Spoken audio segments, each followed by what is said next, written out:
This is TWiT.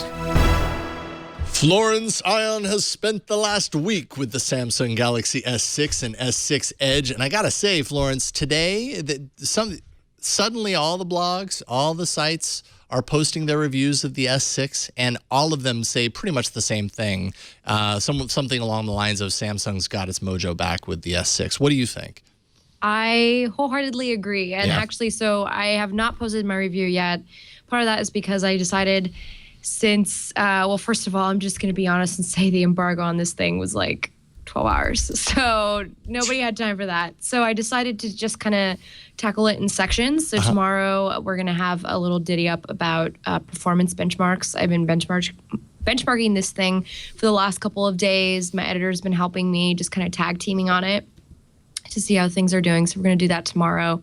And then the review should be up on Thursday, I'm hoping. So, but thus far, I'm incredibly so I have the S6 Edge in my hand right now, and I'm really in love with it. And I feel like I shouldn't say that because you never should really say that. It's always too soon. It's like I really just fell in love at first sight. I can't say that, You want the phone to be the one to say I love you first. You don't want to be the one to say I love you first.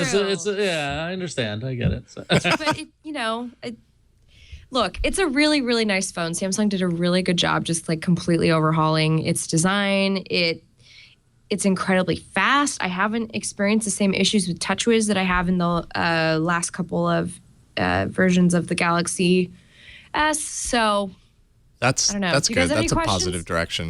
No. I mean, you've posted about TouchWiz saying it's no longer worth hating, which we've heard a lot about. They've really scaled back TouchWiz. Have they done anything about the installed apps aspect? I feel like I read somewhere in passing that it's still just TouchWiz in general with the installed apps takes up quite a bit of the drive space right out of the gate.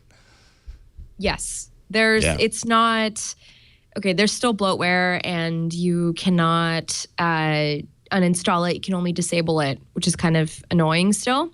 But when you do disable it, it will disappear completely from the applications manager. So then it just kind of disappears into the void, but it's still taking up that space. Yeah. So you can pretend, but really yeah.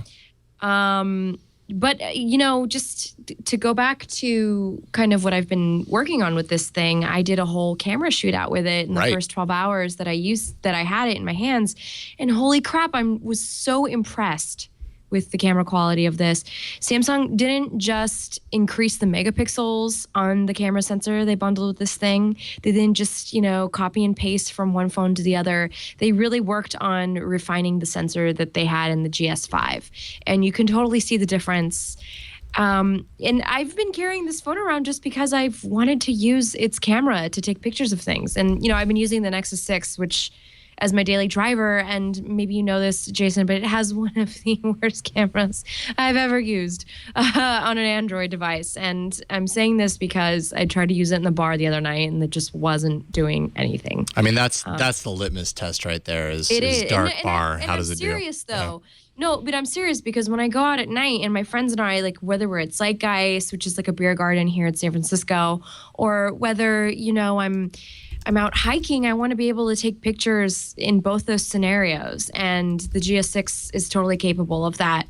It's so good at low light photography and just kind of taking whatever light is available, whatever ambient light is available, and capturing that and using that for the situation that you're photographing. Mm-hmm. So I'm impressed. I'm really impressed with it. And I haven't been this moved by a flagship in a while, I would say. Just because things have kind of felt a little redundant the last couple of generations. Well, and you have to give it to Samsung for kind of changing people's mind about the Edge approach, right? Last year we saw the Note Edge, and the Edge was on the one side. And I know, at least for myself, I was like, yeah, okay. I appreciate that you're doing something new. The Note Edge is awful. But there's just something weird going on here. Why is the Edge on one side, and what is the purpose of the Edge and everything? Suddenly they make it symmetrical, and for some reason that makes all the difference in the world. Is it usable, though? Is that Edge something that you actually use now that you have access to it, or is it just neat looking? It's really pretty. It's just really pretty to look at, and it definitely like adds a little bit of refinement to the phone. Sure. And it makes it look much different than, your normal slab of phone out there. And obviously it kind of helps differentiate it a bit from the iPhone because they're, the similarities are uncanny, as I'm sure you've read in some of the reviews out there. It's hard to ignore. But besides the few little added features that they put in, it's not really, I honestly don't think it's $100 worth. Oh, really? Okay. Yeah. I just think that's a bit ridiculous to ask people to pay $100 more for curved edge.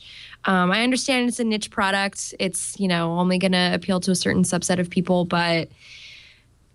Yeah, but it's a wow factor thing. You know what I mean? And in a lot of cases, people are willing to spend $100 totally. more to have a phone that looks nothing like any other phone and actually good nothing, not bad. Sure. I don't know. I can see a lot of people. You don't get being added cool with functionality from it, right? But it's like buying. It's like fashion, okay? Yep. So it's like buying a. I could go to Zara and get a pretty good coat for the winter, for $100, or I can go to North Face and buy like the whole kit and caboodle for like $500, and be ready for the apocalypse. So it's kind of. Maybe that was a little outlandish of a metaphor there, but it's kind of like that. I'm picking up what you're laying down. What about you guys? You guys have any questions? This is a phone that we've been kind of hearing a lot about, and we have direct access to it. Are you guys interested? I've got answers. I'm just fascinated by the Edge, just period. Just by like, does it feel different? Like, I saw you had a case on it beforehand. Does the case kind of nullify the Edge aspect, or? Yes. Okay. But you know what? So like Spec sent me a bunch of cases and I've been using them to protect the phone, the phones, I should say. And when I pop it on the Galaxy S6 Edge, it actually looks, gosh, I should have brought in the flat guy, but it actually looks pretty nice. Like it doesn't look so bad. It doesn't look like it's covered in this big, bulky thing. But it is a little bulky on the regular S6. Mm-hmm. So, and for cases, it's nice. Yeah, and with the Edge, do you foresee a device that is very fragile because of that exposed edge on both sides? Like it kind of seems like you're dropping that face down. There's nothing to protect it whatsoever. Unless you have a case on it. And then actually, I guess with the Edge tapering off, the case would have to extend pretty far above the edge, right, in order to protect it in that regard. I don't know, is that awkward? That's a good question. I try not to drop review units. Well, it's probably a good idea to avoid doing so. No, but I know what you mean. I have dropped phones, and I imagine that this would crack a lot like the Sony Xperia phones. Those things are super fragile. Yeah. Because they're all glass. So I would imagine it's kind of like that. If you want, I could drop it now and see how it does. No. Don't put your life on the line. It's okay. We want you to still have a job when you're done. Virgil in the chat room actually asked a really good question. When you play video on the Edge, does the video go edge to edge, or does it stop just short of the edge? It goes edge to edge. Oh, interesting. Wow. It's super weird, and you kind of have to get used to it. And then there's also that fear that you're going to accidentally touch the edge and you're going to hit something you're not supposed. Well, you are touching the edge. You're not accidentally doing it, right? You're doing it on purpose as you're holding it, as you're cradling it, excuse me. And I always feel like I'm going to touch something and do something I'm not supposed to, but thus far that hasn't happened to me. So I'm wondering if it's just like the way that the panel underneath is, like the touch panel, how far that extends. Mm-hmm. So I think that would have a lot to do with that. I'm kind of hoping, hello, iFixit, can you guys take apart this phone? I want to see what it's like underneath.